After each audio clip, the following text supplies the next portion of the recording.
Hey y'all, welcome to my YouTube channel where we learn together, take action together, and reflect together. My name is Tamira and thank you so much for being here. In today's video, I am sharing 50 reflection questions every educator should be able to answer. I've created a guide specifically designed to help you deepen your teaching practice through thoughtful and intentional reflection. Whether you're preparing for an interview, engaging in professional development, or leading a staff-wide reflection session, these questions can serve as powerful tools for your growth and development. Here's how you can use them. For interviews, you can prepare thoughtful, authentic responses that demonstrate your commitment to advancing student outcomes. School leaders can also use these questions to identify candidates with culturally relevant beliefs, teaching methods, and effective practices. For professional development, use one question per week for individual reflection or as a prompt for team discussions. For personal growth, dedicate regular time for journaling and self-exploration, examining your evolving beliefs, practices, and goals as an educator. So, if you're ready to respond to questions that will help you deepen your teaching methods and practices, then hop in the car and let's ride. Okay, these 50 reflection questions are organized into 4 key areas inspired by Dr. Gloria Ladson-Billings' framework of culturally relevant pedagogy. The categories are volition, which is the power to intentionally choose one's path. Educators with strong volition view teaching as a mission rather than merely a job, empowering them to persist through challenges and continually improve outcomes for historically underserved students. The second category is critical consciousness, which is the ability to deeply understand, critique, and challenge social structures and systemic inequities. Highly effective teachers cultivate critical consciousness within themselves first, enabling students to thoughtfully question their education and experiences, ultimately transforming classrooms into spaces of liberation and social change. Category number 3, cultural competence, which is the ability to deeply understand, appreciate, and authentically integrate one's own culture and at least one other culture within the learning environment. Teachers who cultivate cultural competence affirm students' identities, foster inclusive classrooms, and empower students to maintain pride in their cultural heritage while broadening their understanding of other cultures. Category number 4, student learning, which refers to a teacher's ability to advance academic outcomes by demonstrating expertise in content knowledge, pedagogical skills, instructional strategies, curriculum design, and data literacy. Highly effective teachers foster students' intellectual growth by equipping them to question, analyze, and apply knowledge meaningfully to their lives and communities. So, let's begin with the first category, volition. As I read each question, write down the numbers that stand out to you, and I will have a surprise for you at the end. Number 1, what motivated you to become a teacher, and how do you stay connected to that purpose? Number 2, how do you demonstrate resilience and adaptability in the face of challenges in education? Number 3, can you share a time when your commitment to teaching helped a student overcome an obstacle? Number 4, how do you ensure that your teaching remains purposeful and impactful despite systemic challenges in education? Number 5, describe a time when you took the initiative to create change in your school, your classroom, or your community. Number 6, how does your sense of purpose shape your approach to teaching and decision making in the classroom? Number 7, in what ways do you demonstrate agency and ownership of your teaching practice? Number 8, How can you draw on your internal motivation to overcome challenges and create meaningful learning experiences for your students? Number 9, reflect on a time when your determination led to a positive outcome for your students. How did that experience reinforce your commitment to teaching? That was the last question from the volition category. Now let's move on to critical consciousness. Number 10, how do you reflect on your own biases and beliefs, and how do they influence your teaching practices? Number 11, can you share an example of a time when you helped students critically examine a real-world issue through your curriculum? Number 12, how do you facilitate meaningful conversations about race, identity, and privilege in your classroom? Number 13, what strategies do you use to help students think critically about their own identities and the world around them? Number 14, describe a time when a student connected academic learning to addressing an issue in their community.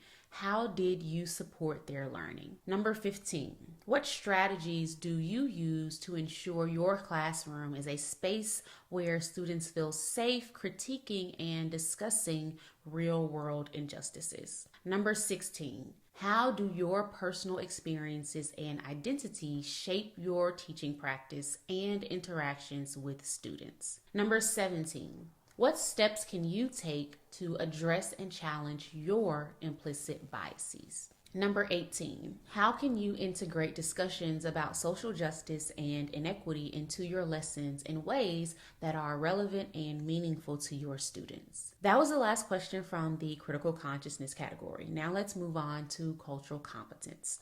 Number 19, how do you learn about your students' cultural backgrounds, and how do you incorporate that knowledge into your teaching? Number 20, can you give an example of a culturally responsive lesson or activity you have implemented in your classroom? Number 21, how do you ensure that your curriculum reflects and celebrates diverse perspectives and cultural backgrounds? Number 22, what steps do you take to build strong relationships with students and their families, especially those from different cultural backgrounds? Number 23, how do you address and prevent cultural misunderstandings in your classroom? Number 24, how do you create a classroom environment where all students feel seen, valued, and heard, especially those from historically marginalized and resilient communities? Number 25, can you share an example of how you've encouraged students to bring their personal experiences and cultural identities into the classroom? Number 26, how do your beliefs and attitudes about your students influence your expectations for their learning and behavior? Number 27, in what ways can you create space for students to explore their cultural identities and share their perspectives with peers? Number 28, reflect on a time when incorporating students' cultural backgrounds enhanced their engagement and success. What did you learn from that experience? That was the last question from the cultural competence category. Now let's move on to student learning, which is divided into 4 subcategories. Let's start with content knowledge. Number 29, how do you ensure that your content is rigorous and relevant to your students' lives? Number 30, can you describe how you adapt your subject matter to be more culturally inclusive? Number 31, how do you challenge students to engage in higher order thinking within your subject area? Number 32, describe a time when students challenged or questioned the curriculum from their own cultural perspectives. How did you respond? Number 33, how do you connect your subject to real world issues to deepen students' understanding? Number 34, how do you leverage your subject matter to develop students' problem solving, communication, collaboration, analytical, and critical thinking skills? Next subcategory is pedagogical knowledge. Number 35, what teaching strategies do you use to engage all learners in your classroom? Number 36, how do you differentiate instruction to ensure all students, regardless of background, are challenged and supported? Number 37, how do you incorporate student voice and student choice into your instructional practices? Number 38, What culturally relevant instructional strategies have you found to be the most effective in engaging students? Number 39, describe a time when you adjusted your instructional approach based on students' diverse needs. Curriculum and instructional knowledge. Number 40, how do you evaluate whether your instructional materials and curriculum are culturally inclusive? Number 41, what steps do you take to ensure your curriculum reflects diverse perspectives and lived experiences? Number 42, how do you incorporate current events and real-world issues into your lessons in a way that resonates with students? Number 43, can you provide an example of how you have used non-traditional materials such as podcasts, music, storytelling to enhance instruction? Number 44, how do you modify your instructional materials to better reflect the cultural identities of your students? Number 45, what are the key components that make up your lesson plan and how do they contribute to effective teaching and learning? The final subcategory is data knowledge. Number 46, how do you use student performance data to inform your instructional decisions? Number 47, what strategies do you use to ensure that data-driven instruction does not reinforce biases or inequities? Number 48, how do you collect and analyze qualitative data to guide your teaching, such as student reflections and classroom observations? Number 49, describe a time when data revealed a gap in student learning. What adjustments did you make? Number 50, how do you measure the impact of your teaching on student learning outcomes? All right, y'all, that was the final question. And if you made it this far, you are definitely my kind of person, someone deeply committed to improving your teaching methods and practices, dedicated to continuous learning, and passionate about becoming more culturally relevant. If you took note of any specific questions that resonated with you, I've provided a downloadable guide linked in the description box. So go ahead, download it so you can revisit these questions, reflect more deeply, and continue your growth journey. I'd also love to hear from you. Comment below to let me know which questions stood out the most and share your reflections or insights. That's all I got for now, y'all. Thank you so much for riding with me today. Remember to keep learning, keep taking action, and keep reflecting. I love y'all. Take care of yourselves, and I'll see you next time. Bye.